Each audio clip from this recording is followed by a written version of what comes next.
All right. Hey, this is Corey Rashawn, and I'm with Felton Wooten from Quality of Life, and he's got a webinar that's going to be presented on September 5th. And so we're just going to do a little interview with him about what he's bringing to us on September 5th. How you doing, Felton? I'm doing great. How are you doing, Corey? I'm doing good, doing good. It's a beautiful day today. Yes, it is. Um, Want to know more about your webinar that you're going to do on September 5th. What is it about, and why are you presenting it? The webinar is about elder care planning, and especially people who own any land. And it could be a house to hundreds of acres. My background is I'm a nursing home administrator for over 40 years, but also a landowner. I'm a fourth generation member of our family of farming. But what I've seen is that people haven't planned well, and as they age and have health care issues, if they had done some proper planning as it relates to elder care, they could navigate more successfully and retain a lot of their assets. Okay, okay. Do you find that people are not enough people know about the information? Yeah, and that's the thing. We go through life planning parties, planning weddings, planning events, but we don't plan for those senior years. And it's a lot of information people don't realize. One good example is that if a person has any assets over $1,000, they're not eligible for Medicaid, which is an assistance program. And we pay into these different programs. I'll share with you when I started my career in the 70s, I would see millionaires come in and perhaps their mother or father needed long-term care or nursing home care, and they immediately switched them to Medicaid.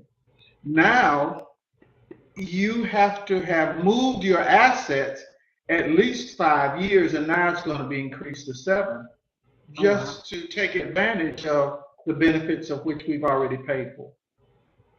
Gotcha, gotcha. So that means this could really help a lot of people. Now, does land ownership mean people that have pure land or homes on land or businesses on land? Like, what would be considered a owner? That's true. So a landowner, and it's a couple of categories, especially people who have farms or they've inherited farmland or they're part owners, then they are in the category of having assets over $1,000. If a person has a home, a lot of times people have worked hard, they've saved money, and if they have a home, then and it's in their name, that's considered assets. And again, it makes them ineligible.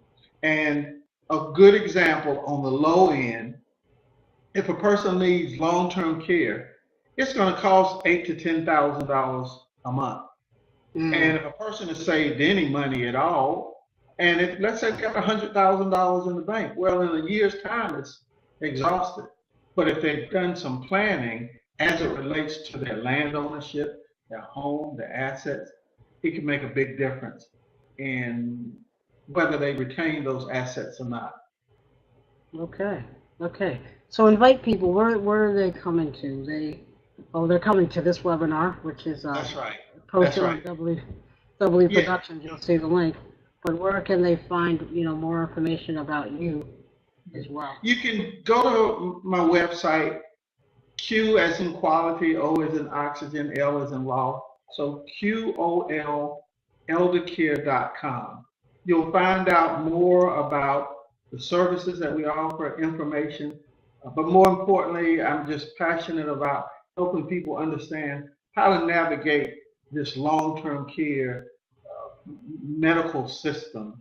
And also on the other side, people who have land and are partial owners need to understand what kind of planning is important so that when the time comes, you're in a position that you can maintain the quality of life that you've desired without losing it all.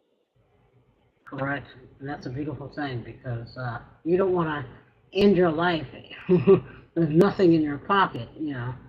That's Um, exactly right.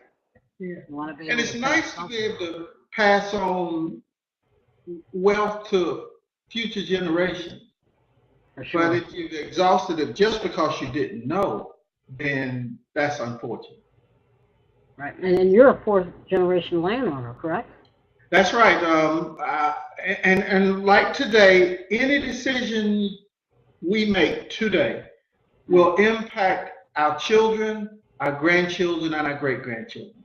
So when my great grandfather and grandmother purchased the first farm in 1868, here I am 4 generations later benefiting from the decisions that they made. Then after going to school and becoming a little bit more educated in the healthcare arena, now I can also help people now make decisions who will impact future generations. Because the other part of it is there are only going to be two types of people who have dementia and people who don't have dementia. Mhm. And then right now, it's important for you to make decisions so you can navigate and protect the assets and pass it on. I understand that. Wholeheartedly, I understand that. So people join us September 5th. It's a Wednesday at 7 p.m. You can find more information on WE Productions under our event page. You can definitely go there. Um, Felton has a Facebook page. I have a Facebook page. Yours is Quality of Life, correct? Quality of life seminars. Seminar. So Mhm. you can check us there, and you can go under WE Productions, find us on Facebook, and find out more information that way as well. But definitely go to our website. You'll definitely see the link. You can join up. There is a fee. You pay that nominal fee, and you'll get a chance to get a wealth of information and the opportunity to question Felton live online on September 5th. So we look forward to seeing you there, 7 p.m. Eastern Standard Time. So, And Corey, I'd like to ask, it's not just for mature audiences. It's for younger generations because if you're in your 20s, 30s, or 40s, it's important to have the dialogue so that we understand how to make good decisions. very true. Very true. Yes, anybody of voting age and up. Yes, that's right. This is key because if you learn early, for sure, you'll be saving yourselves a lot of headache and stress later. You know, knowing the information, and you just don't know it. At the age of 21, you could be having children at 32. There's a lot of young people that are owning property or land too, or come into that legacy, needing to know. So for sure, everybody of age, definitely join us. All right. All right. Thank you. Thank you for being on. Look forward to next Wednesday. Yep, me too.